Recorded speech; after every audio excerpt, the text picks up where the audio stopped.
Shalom Bapak Ibu yang terkasih dalam Kristus. Berjumpa lagi di dalam renungan doa Kamis. Sebelum kita lebih dalam masuk dalam perenungan, mari kita mempersiapkan hati kita. Kita berdoa. Bapa di surga, kami bersyukur untuk kasih dan penyertaan-Mu yang luar biasa dalam kehidupan kami. Pada kesempatan yang indah ini kami akan merenungkan kebenaran firman-Mu. Kiranya Engkau melingkupi setiap kami, berkatilah setiap kami dan berikan kami hikmat untuk memahaminya. Terlebih kami juga melakukannya di dalam kehidupan kami. Sertai kami Tuhan dalam perenungan hari ini. Hanya dalam nama Tuhan kami Yesus Kristus kami telah berdoa. Amin. Bapak Ibu terkasih dalam Tuhan, bacaan Alkitab kita pada hari ini terambil di dalam Yohanes 12 ayat 34 sampai dengan 50. Yohanes pasal yang ke-12 ayat yang ke-34 sampai dengan 50. Saudara-saudari yang terkasih dalam Tuhan, sesuai bacaan kita hari ini mengungkapkan bahwa orang Farisi tidak percaya kepada Yesus. Meskipun sudah banyak tanda mukjizat yang dikerjakan oleh Yesus, mereka tetap tidak percaya. Mengapa? Karena mereka tidak percaya pada berita tentang Kristus yang sudah dinubuatkan para nabi perjanjian lama. Antara lain adalah Nabi Yesaya. Lebih dari itu, tindakan Tuhan atau tindakan ilahi tidak dapat dinyatakan kepada mereka karena Allah telah membutakan mata mereka dan menegilkan hati mereka.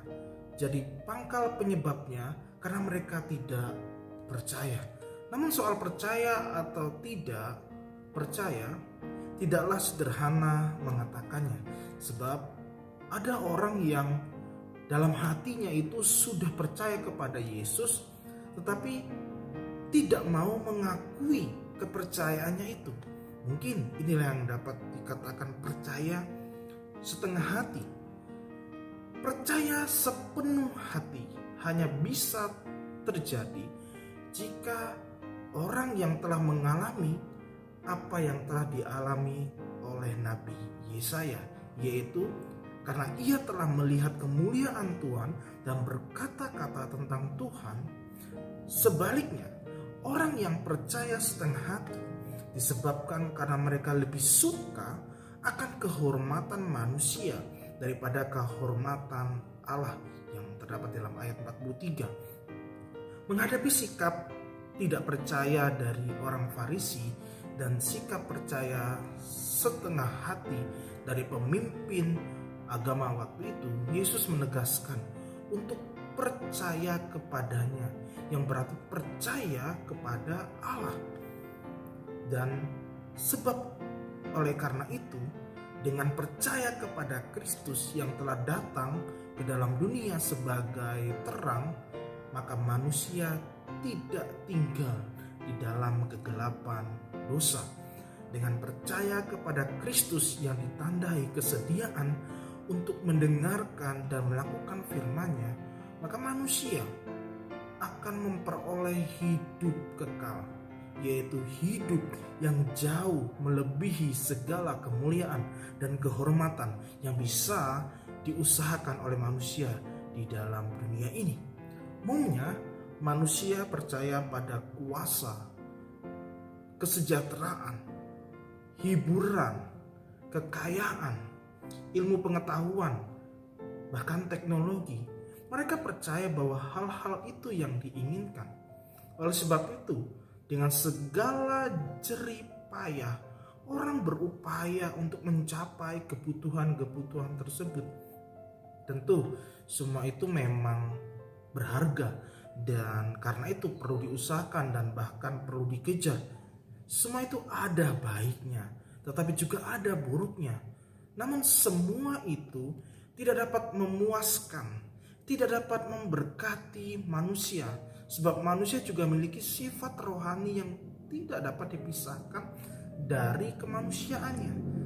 Karena itu, segala sesuatu yang ada di dunia ini belum cukup, sebab semua itu tidak dapat memenuhi atau memuaskan sifat rohani dari manusia. Berjuta-juta manusia mengalami suatu kehampaan hidup di tengah kelimpahan harta dan keagungan kuasa. Berjuta-juta orang hidup di dalam kegelapan dosa, di tengah gemerlapnya berbagai hiburan dan kesenangan. Yang diperlukan manusia adalah percaya kepada Allah. Inilah iman. Dan iman adalah esensi dari agama. Iman adalah percaya kepada Allah yang hidup, percaya kepada Bapa di surga yang telah mengutus Yesus Kristus. Jika manusia hidup tanpa iman ini, maka mereka dibawa kemungkinan dari sifat dan panggilan kemanusiaannya. Iman inilah yang memberi kepada manusia hati yang damai, hati yang kuat dan berpengalaman. Iman inilah yang memberi pada manusia kehidupan yang penuh makna dan sangat mulia. Tanpa iman itu, manusia tidak sepenuhnya menjadi manusia. Tetapi dengan iman itu, manusia menjadi anak Allah itu sendiri. Namun ini tidak mudah bagi setiap kita. Bagai siapapun yang ada di dunia ini, Allah tahu semuanya ini. Ia tahu keterbatasan kita untuk mencapai dan memperoleh iman itu.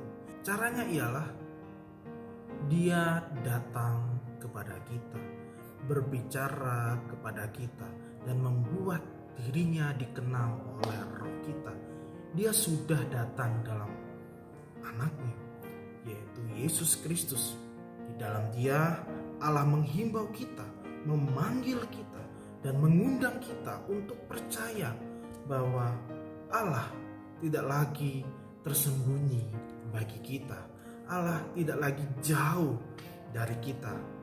Beriman kepada Kristus berarti menaruh percaya kepadanya dengan sepenuh hati, tidak dengan setengah hati.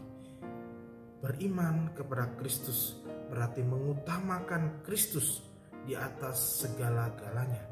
Beriman kepada Kristus berarti mendengarkan dan melakukan firman-Nya.